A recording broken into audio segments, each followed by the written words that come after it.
Hi, I'm Aleea. And I'm Hav. Welcome to Mom Files, Moments of Motherhood podcast, the place where the messy, hard, and honest parts of momming get to exist without shame.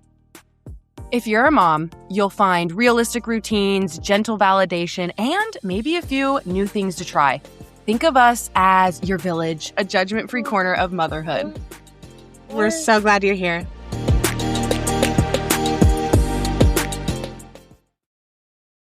Welcome back. I'm Aleea. And I'm Hav. Postpartum to me is one of those things that is just really hard, especially like I experienced it and until I experienced it, I just really didn't understand. And like with all the different changes and like things that you're experiencing both like internally and just like a part of your life. Yeah, I just think it comes with so many emotions, whether that's you bringing home the baby and you're nervous and anxious because of that, or you're hurting because of just giving birth, you're tired. I mean, the list can go on. So I think it's just something that I didn't prepare enough for. And that's kind of what this episode is going to be diving into is just we're wanting to help you kind of prepare for postpartum recovery the best way you can.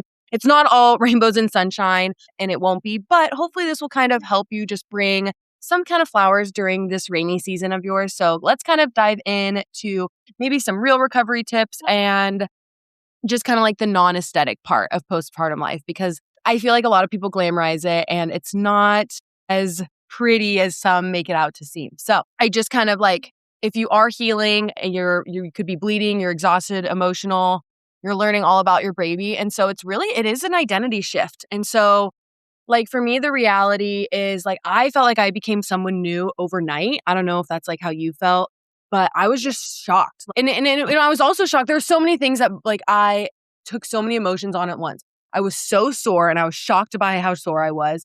I was so nervous, like being home with Dash. I remember the first time Ty went back to work and I was like, I'm going to be here by myself with like this baby. I sobbed. I cried.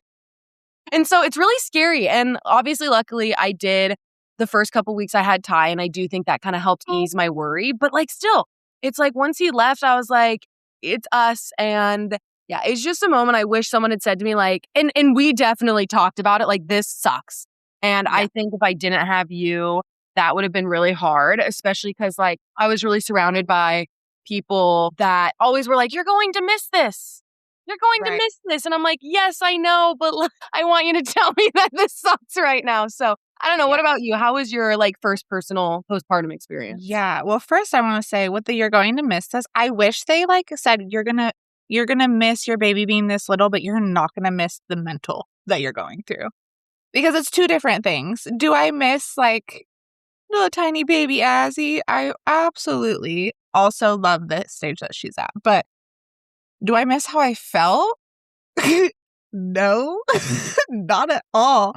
I think, yeah, I mean, it was kind of a lot of the same things for me. Like, I mean, we've talked about being pregnant the first time and feelings through that and going through all those feelings. I am, but I really was such an independent person that was, I think, something that was really hard for me was that Tony had to help me stand up. He had to help me sit down. Yeah, like it's different for everybody, but for my healing situation and like the way our couch is set up and all that stuff, like he genuinely had to pick me up and sit me down. I remember for our, 1 week appointment with the baby, 1 week, 2 weeks, we were walking and I thought I was walking at a normal speed and it like the excruciating pain. And I was like, I have to slow down. Like I'm city dweller. I'm used to walking fast and I was already walking slow. So things like that were really hard for me, just like coming to terms with my body not working the way that I wanted it to. And they're like, oh, just wait until you're not pregnant anymore. Like you're going to get back to yourself. And nobody says like it could be right away. I mean, we see the women who are like walking around Target with a 2-week-old and like all that stuff. Or you get them getting pregnant at like 4 weeks, whatever the case may be. And I remember just being like, I can't comprehend doing any of that.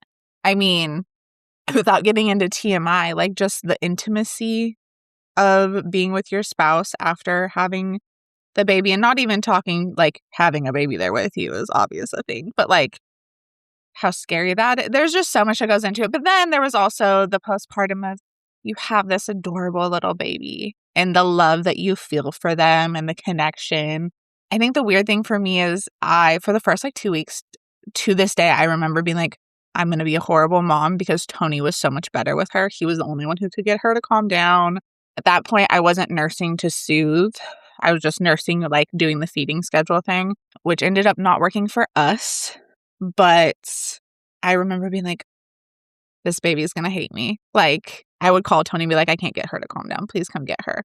But once we got past that, it was very much so that, like, I don't want to let her go. Like, I remember me and Tony, like, obviously not fighting, but being like, whose turn is it to hold the baby? And he had a lot longer of a leave than Ty did. So that was nice. Like, I had him for really, I think 4 months. But he went to his cousin's, like, weightlifting match. Like, it might have even been a few weeks into it. And I was like, you go. I didn't want to go. I didn't want to deal with that stress. I sobbed. I was like, how am I going to do this? Like, he's gone for hours. Like, I just remember feeling so incapable. We were fine. Yeah, and I think you actually make a really good point is there were a lot of moments of joy, like holding your baby, enjoying those moments, but then there was a lot of moments of fear. And something I do want to know is both Hav and I did experience tearing, and that added to our pain. Right. So a little more trauma to our bodies other than birthing it. Because I'm like just healing from like the stitches and stuff, and like that was hard for me as like the care for down there. Mm-hmm. Which I think we can kind of get into is like the physical recovery. Like I know one thing that helped, and we did kind of mention it in the last episode, was the postpartum kit. Mm-hmm. I actually put it right, like I mentioned, in the bathroom that I was using. If I was using both of our bathrooms, I would have put a kit in both of our bathrooms, but I was not. So just in case you're like someone that's like, oh, I'm like, if you use every bathroom, I would prepare yourself in every bathroom. And that's what I did. I took the kit, like I had bought one, and then I took the kit from the hospital. So I put the hospital kit in one bathroom, and then the bathroom I use the most, I put the nicer stuff in. But that's just me thing. But yeah, it was so nice because not having to carry your waddle, and especially if you're doing the sitz bath and you're like, And I will say, I know you mentioned this too in the last episode. If you don't, definitely carry a caddy. I know how I've mentioned the shower caddy. So like if you do not want to like double up, but I love the idea of using what the hospital gave you just because, again, we talked about that last episode. If you don't take everything, bring that stuff home and use it. Yeah, when you get home for postpartum. But things that really helped, especially like obviously I took like pain meds that they gave me or like had me take, but like the Dermoplast, the tuck wipes, even because I had breastfeeding for me early on was a little hard. I had got a couple clot ducts. I had it was painful. And I think being in winter also didn't help just because I felt like chapped even faster. But both like the lanolin cream and the silver things that you guys got me, those actually were really helpful. I will ride or die by the silver nipples. I know some women don't like them, and I didn't wear them 24/7. That's all that I needed. I think I threw my nipple cream away. My breastfeeding journey was a lot smoother than Alea's was. I never had clogged ducts or anything, knock on wood, hopefully. I don't have to experience that with this one. But the silver nipples, if you can afford them or if somebody can get them for you for your baby shower, they are a little pricey. But I would just drop a little bit of my breast milk in there and then I would wear them and then take them off after a while. And yeah. Because I definitely use both. I still use my nipple cream on some things, but I really liked the silver nipples. And of course, the peri bottle and the adult diapers. And I did get some from the hospital, but I actually bought Depends. I did too. And I still have half. And I'm definitely whenever I'm planning on using them again. But screw pads. I'm sorry. I don't think I wore diapers for weeks. I lived in diapers. Yeah, I wore diapers. And also to know I know Aleea doesn't have an HSA. I do have an HSA. If you have an HSA, you can buy all that stuff through your HSA. So there's, use your resources. But I definitely think absolutely the postpartum kit. We mentioned in the last video, the using diapers to make ice packs. Especially if you have extra diapers. I know my newborn grew out of newborn diapers within a week and I had so many of them. So I used her newborn diapers to create the ice packs. doing that. Also, the Tux pads. Like, I just always try to think of like cost-friendly things too. If you can't afford Tux, but you can maybe afford some witch hazel, some all natural 100% witch hazel, you can put that on like your ice packs or in your pads to help as well. I did that after we had done it for you, and I actually bought pads and natural witch hazel, and I actually bought like straight aloe vera and just blended it in my blender and then put it in. So I'm like, if you're kind of nervous about, making sure you're getting clean products, I'm like, a leaf of aloe vera is really cheap, and it did all like 30 of my pads or whatever I made. And then I mentioned in one of our last episodes too, using the boppy. If you do tear, highly suggest like having like instead of, I mean, I don't want to buy like the donut, like whatever, but having something to sit on, or making sure that you have a chair that you can get up and off of if you don't have your partner there to lift you up. I am glad you brought up the boppy though, because I bought the donut pillow. I bought a really cheap one. It was like a $5 inflatable one, and it's literally still in the box because I kind of just was like, oh, it is. But I'm like, the boppy, I have one and I use it sometimes for nursing, but I'm like, I really didn't use it a ton, and that's a great alternative. And it's honestly probably way comfier because it's actual like pillow. Yeah, personal review for nursing with the boppy, no. That was a no for me. It's just my take is no. It gave zero support. I just use a regular pillow or like 2 pillows. I tried a couple different ones. I even had one that like strapped to you, and I don't know. I didn't like any of we got to them. talk about that offline because I need to decide. But Azzy had reflux too, so I ended up having to like lie down and do stuff. But yes, boppies are great, but use them for, whatever you need. But yeah, it was nice. And I like too that it had like, because it doesn't connect all the way around. So I felt like I could get a little more comfortable with it. You can also use it when they're sitting up or like lounging for tummy time. So if you do have a boppy and you don't like it for nursing, keep it for other things maybe. Yeah. And kind of like on nursing, which just because I think that's a great point, kind of to tag onto the postpartum kit, I also had like a nursing cart. Yep. And I would like tow it around. And then I had like a basket upstairs. So, just to like, and I'm like, even think like if there's postpartum things you need in there, like obviously I kept like my pain meds, and like that would be a good place to keep your boppy. But it's also a good time to keep the other things you'll probably need postpartum. Like if you're breastfeeding and you're breastfeeding, you are a lot of times couch locked. And so think like snacks, water, chapstick, phone charger, I don't know, entertainment, burp cloths, clothes. Yeah. Your pump, if Yeah, you're your pumping pump. part-time or full-time, water. Yeah. Anything that you feel like you use a lot or that you would need, I would just put it in there, because it's like, even if you don't use it, at least you know where it is. And like, yeah, I just remember like sometimes I'd be stuck, and like if Ty's not home, it's like, oh. Yeah. You're bringing back so many memories. I kept all of my pump parts in it so that if I needed a new duckbill valve, I didn't have to go look for it. I knew where it was. I'm glad you said that. Just side note, if you don't know, definitely look, because there are some pieces that you do need to replace if you're reusing your pump. Because I didn't know that until, again, if you need breastfeeding advice, follow Carrie Locker. We've mentioned her before, but she taught me that there's certain pieces on your pump that like you should replace. It's just good to know if you don't know. Usually, I think that was something I learned when like the suction goes. You're like, why isn't it suctioning properly? Usually something to do with that, or how you're like latching it on. But it's just a reminder, because I would have had no idea that you had to replace pieces. I would have just assumed. Well, you get the pump and some of them have like one part for replacing. You're like, why do I have this? Oh, maybe if I lose it, right? They don't tell you like, when this goes slack, like, Like, maybe they do and we just don't read the whole book, but to be fair. So yeah, that's just another kind of reminder. And then, and I don't know, is there anything else you would add to like, I would say that's like the main stuff. Like it doesn't have to be complicated, just the things that you need. And if you're going through like a C-section or something, you might need some additional things. So just note that, like, think about your current situation and what you really want for like postpartum. And I would say like this isn't like physical things that you need, and you might not even have time for it, but like queue up some Netflix shows, queue up some books, queue up some things that you can do. Because like Aleea said, if you are nursing, especially if you're at home, you're likely going to be couch locked for a little while. Especially, I mean, I know first baby, I was couch locked a lot, ran through a lot of shows, and like you get bored. So I even had like my Switch. I like the books. I did play a lot of phone games. Yeah, it is. And I mean, I honestly, Dash is almost 2 and I'm still couch locked because we're still breastfeeding. So it is just a reminder that like, you might be couch locked for a while. Hey, even the bed locked at nighttime. I mean, I'm still kind of in it, getting more out of it, but like having a book to read or something to do while Hazzy's wanting 45 minutes of cuddles. You're gonna miss this.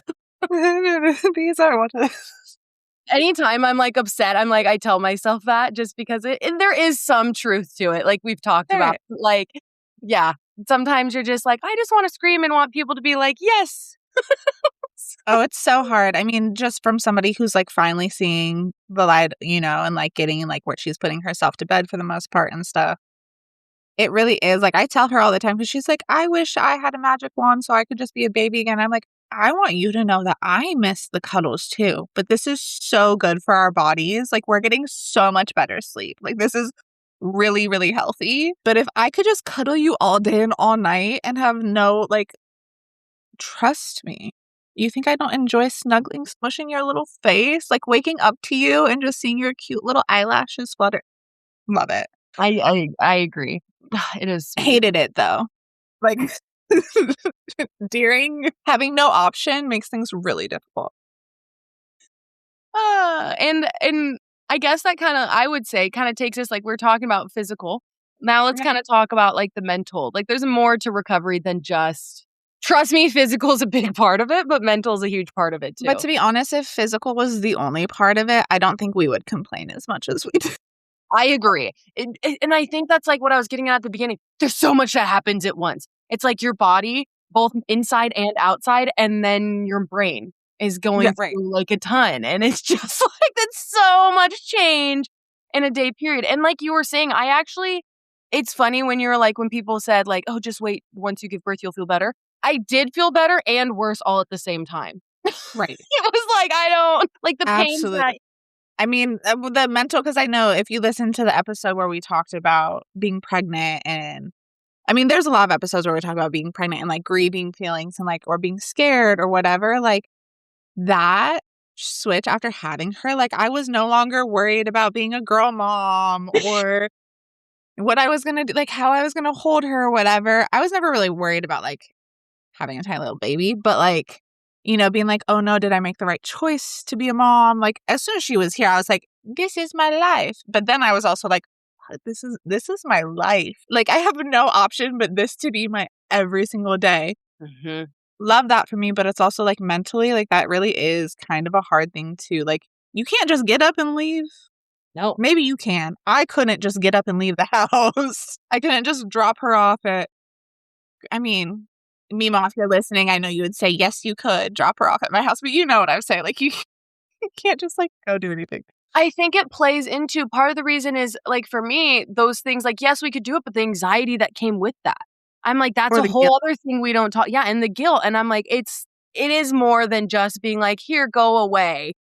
Absolutely. I know for me, mentally, there was a lot of things I didn't realize was a mental thing until, like, a year into it, or even now being like, oh, baby girl, if I could have just told you, like, you would have gone through it. I mean, sobbing for the hours that Tony was gone. How am I going to handle this when he goes to work? Or the like stress of nursing and thinking that I needed to only feed her on a certain schedule. Like there's so many things that I think are put on moms, and I won't even like dads too, but it's like, there's so much, like we said, the guilt, the anxiety. Even if you're not an anxious parent, I think there's the guilt of it. Am I holding her too much? Am I putting her down too much? Are those cries acceptable? I remember they tell you, especially when you're like nursing, that you'll learn the baby's cries and you'll know whether they're hungry or they're tired. I could never tell what the cry meant, ever. I just hope it stopped with my solutions. Literally, like, here's the boob. If it's not that, I'll try to walk you around. She was a horrible sleeper. Even to this day, is that my fault that she didn't sleep well? Is that just because she's a human? And, like, we were trying to stick her on a schedule that was told to us, and wasn't needed for her. Like, there's so many things. For me, the mental of like, did I fuck myself over with going and getting induced and I didn't need to? Like, basically, like, is it my fault that I'm recovering so poorly? Like, not recovering poorly. My recovery went well, but it was long. So yeah, I think I could probably just keep going. And then you have the hormones and everything. Yeah, it's crazy how many things play a role. And I actually, as you were talking about that, I'm like, what's crazy too is I feel like my biggest mental thing is like when you were talking about like, I'm worried about those things like we all are. And then you have outside people that say things and then it makes you also be like, oh, I am a bad mom or I am second guessing it. And I'm like, I just wish we gave moms a little and parents in general a little more grace just because it's like, you see, we've talked about it before, but you see such a small section and I'm like, and we're already beating ourselves up. So it's like you adding to it isn't going to help, but it gives me more anxiety. It makes me not want to leave. And like, Right. especially early postpartum, I was so nervous. Like, I was like, are people going to be like judging how I'm holding him or taking care of things? Like, are they going to be like, oh, why are you just instantly giving him the boob or something? I don't know. There's just so many things. And I feel like that also adds to the mental because I never had those fear. Like, I was worried about just society judging, but I feel like it heightened. Oh, for sure. And I think we talked again in past episodes about people giving advice unsolicited or solicited or whatever and how it can make you feel like you're doing even worse than you could. And I remember getting to a point, especially with her sleep, where I was like, I'm just going to stop telling people because I feel so guilty when they're trying to help. Right. And then me being like, well, that doesn't work or whatever. And like, just feeling like such a bad mom or like I wasn't doing the right thing to then being like, well, I just need to hold it in, which I think you and I do that too. I wish more people did this where we would be like, are you asking for advice or do you just need to vent about it? Because that's really sucky. And like, or even like, hey, don't know if you want advice. You can try this, but also like, you're doing great. I just wish some people were like, just do what you need to do instead of being like, well, do this, do that, feed her this, feed her that, like give her the rice cereal in the bottle, stop nursing her, like all these things. I'm like, obviously, if I'm complaining about it, you don't think I haven't thought about it or I haven't tried different things. Like, I just like, you asked me how her sleep is and it's shit. And I just like need somebody to be like, you're doing the best you can do. Exactly. And I'm like, and I think the one thing that would really help is like, if you're like, yeah, that really sucks, but like, hey, here's some things that might have helped me. That even would feel better than, because a lot of times when people come in advice, it is well meaning, but it just comes off because I'm usually complaining because I'm already feeling bad about it. So I'm like, you adding to it isn't going to help. So I will say, if you are someone that feels like you're really dealing with like an emotional turmoil and stuff, I'm like, one, I definitely think like one thing that's always helped me is like, Hav and I've talked about it. A lot of times we don't even agree with how they parent right. So it's like, you don't have to take their advice if you would, or take their criticism if you wouldn't take their advice. Just like, definitely sometimes you have to take things with a grain of salt. Yeah.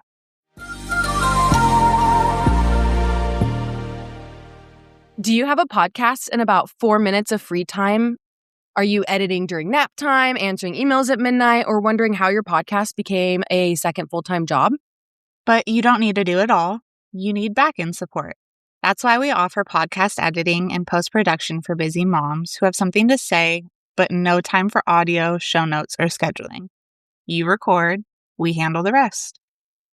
Close your eyes and imagine fewer late nights and way less tech stress. If that sounds good, check the link in the description and book a free discovery call. Just a quick chat to see if we're a good fit. Because podcasting should feel fun, not like another thing on your already really full plate.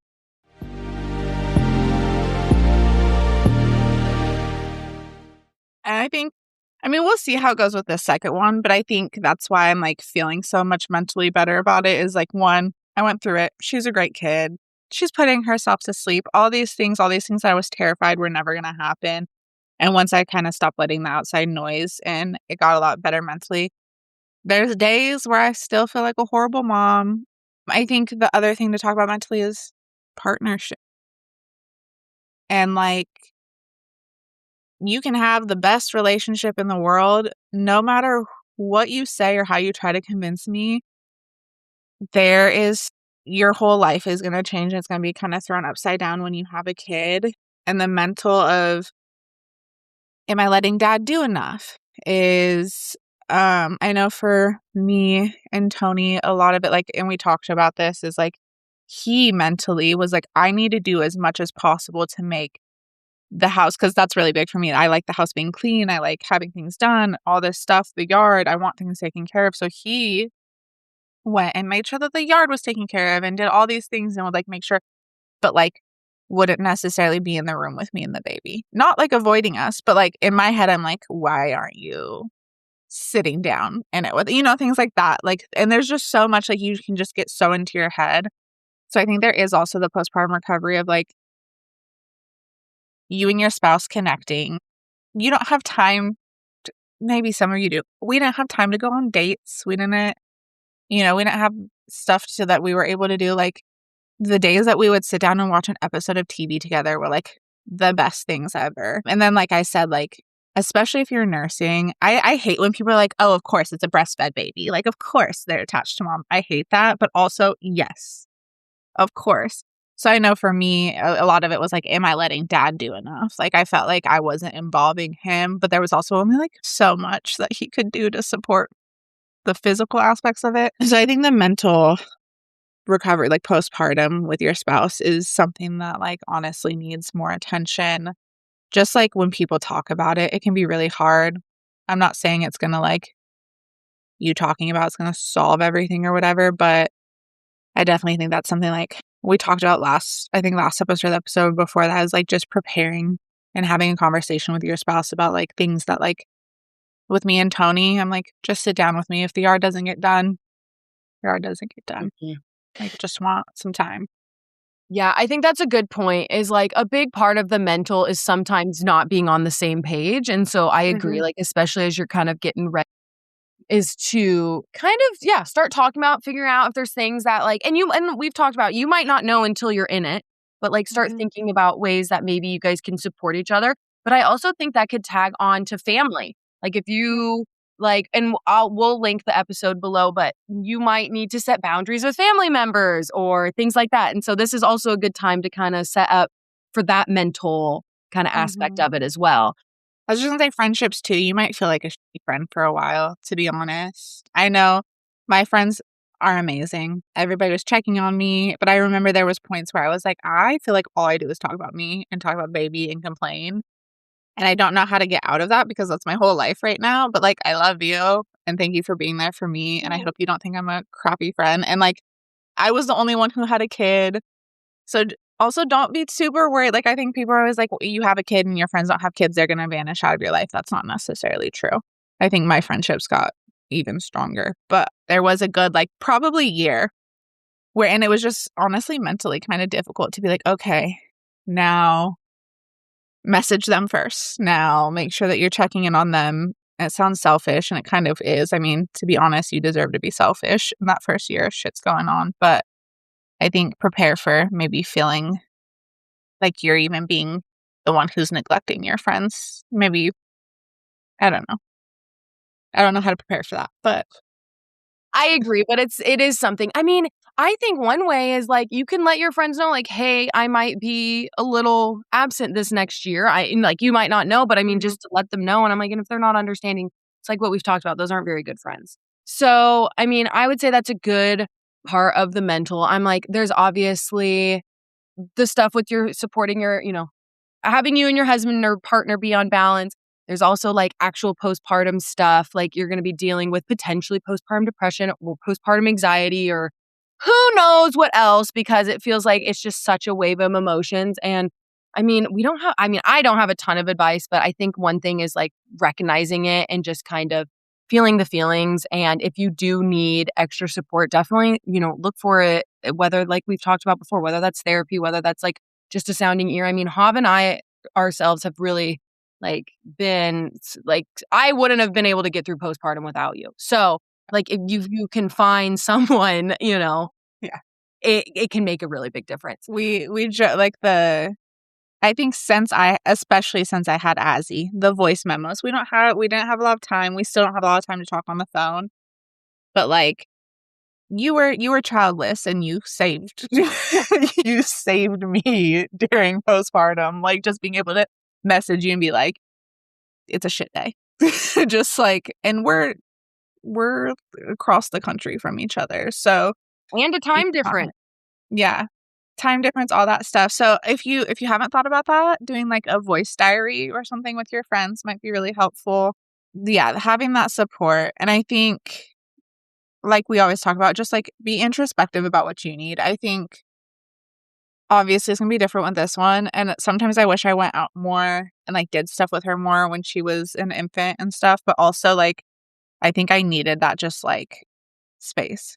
Well, and it's also funny because you're, thinking like, oh, and look, she's still super extroverted. So I'm like, you not leaving the house didn't change anything. Your girl still loves being social. And so it's just a reminder, part of it is personality.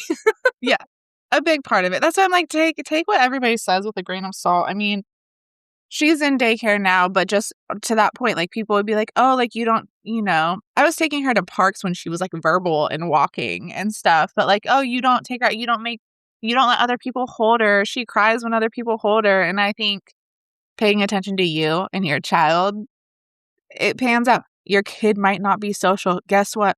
I'm not social and I'm 30 years old. So I don't think it's anything. My dad was a social butterfly. Okay. He's a social butterfly. Yeah. So I don't think it has anything to do with the people you're around. I was such a smiley kid and I talked to everybody and now I don't want to talk to anybody. So just like me too. Grain of salt. I actually think that's also an excellent point is that's a reminder that people that are giving you advice also take into account that they're giving you advice off of their child. Yes. Again, personality. I'm sure you can think about their kid and be like, oh, that wouldn't work for me because our kids are totally different. I've met some kids where I'm like, you could use daycare. You could use some school. Like, just like the social parts because you seem like, you just need a little bit more or like more parks. I don't know. I'm a big on take your kid to the library. They don't need school to be social. I know. And I'm like so mad. Our library is closed. It's been closed for renovations for like 6 months. And I'm like, I need the library. It's like one of the only not even partial. I love the library. Azzy's obsessed with it to this day. Yeah. Can we go to the library? And we've mentioned it before. They have so many great free resources. So like if you are someone that's trying to get out with your kids, that is a great starting place, especially because like they're not usually super busy. So if you're anxious and like worried, I'm like, that's a good kind of like test feel. Like, how you're everything. Yeah. Kids sections are amazing. They can talk in the kids section. I will say, I think that pretty much wraps up everything. The only thing I would kind of add, which is something that I thought mattered that didn't, was I focused so much on the aesthetics, but I'm like, the thing that I would really harp on is having things accessible. So like, if you can have your birth card or basket and just throw everything in it that you need it, like just having the essentials, because it's like, it's just, you want to make your life as easy as possible when you're going through something that's not easy at all. Yeah. And the other thing would be like having like a drop zone, because it can get really chaotic, especially like if you're someone who's maybe not like cleaning as much because you just don't. I'm like having like a basket or something that you can just throw all the clutter. It can be really helpful just to give yourself a little peace of mind until you're ready to tackle it. But yeah, those are some things like, don't worry too much on aesthetics. Really think about like making your life easier and getting through. Yeah. And I would say if you're somebody who knows you're going to be on the go too, having like a pack in the car, postpartum stuff, but also like your kids' stuff. I know I always kept like a couple of diapers and some wipes and stuff just in case I miss something in the diaper bag. But that is, if you're thinking about that one with this one, I'm gonna be more on the go. So like a little diaper caddy in the car kind of thing. But yeah, glad you brought that up because I did have a diaper bag, but I always just did like the car caddy thing. Like I think again, Carrie, she does like a trunk organizer. And so she just keeps like everything in the car. And then if she does need something, it's always there because especially if you have multiple kids, you don't want to have to think about packing a diaper bag every time you leave the house. And if you're like someone like Hav that maybe you're going a lot, I'm like, you don't want to have to worry about it, especially because then you'll get there and be like, I forgot. So I actually started doing it where I switch it out every season. I just check in, make sure he has it's still his sizes. And I keep anything. Like, for example, we're heading into summer, so I keep swim trunks and diapers and snacks and things. So yeah, I'm glad you brought that up because I think it is really helpful. Keep postpartum stuff, but also just to make your life easier. Well, yeah, and I was gonna say, especially because this is mainly postpartum recovery, is your pads, your whatever, but change of clothes for you, anything that's gonna keep yourself comfortable. I mean, it's like being at least for me, being in high school, my trunk was my closet, right? So just, we don't want clutter everywhere and whatnot, but for your mental and for your recovery and not having to run around the house, I'm the mom who wants to have everything with me. I want to have snacks with me. I want to have clothes with me. I want to have a towel, like Aleea said, swim trunks, I'm a piece her of mind. floaty. Yeah. And I would love to say oh, if we don't have it, we can buy it, but that's not always the case. So yeah. And I'm glad you brought that up because especially postpartum, I do think you're right. Your own stuff, but also your kids' stuff because it's there's so much going on. And you got a lot going on in your house. And now it's you don't want to add the stress once you're outside of the house either. I think it's just a reminder, being prepared for postpartum. It's just about things that make it easier for your future self. We've mentioned it before, whether it's the freezer meals, whether it's the cart, whether it's whatever. It's energy drinks. Yeah, anything. But it's also a reminder you don't need to do it all. So just think about a few things that'll kind of hold you up when you're in it. And we'd love to hear what if you have a postpartum lifesaver, we want to know it. So drop it in the comments or send us a message just because I love hearing all the everyone has something different that they found was a lifesaver. So yeah, let us know. Hav, any final thoughts? No, I think that's it. Give yourself grace as always. Yep, I agree. And so that's it for today's episode. Thank you so much for hanging with us. If this episode made you feel a little less alone, please send it to a mom friend who might need it. It really does help us. And if you haven't already, hit that subscribe and leave a review. It helps the show and it helps us know what you want more of because it is about you. Until next week, where we will be diving into things that make life easier with the newborn. So we'll be kind of switching from postpartum, focusing more on you and baby. So with that, remember to keep the kids alive and your coffee hot, or at least reheated once. Bye. Hey.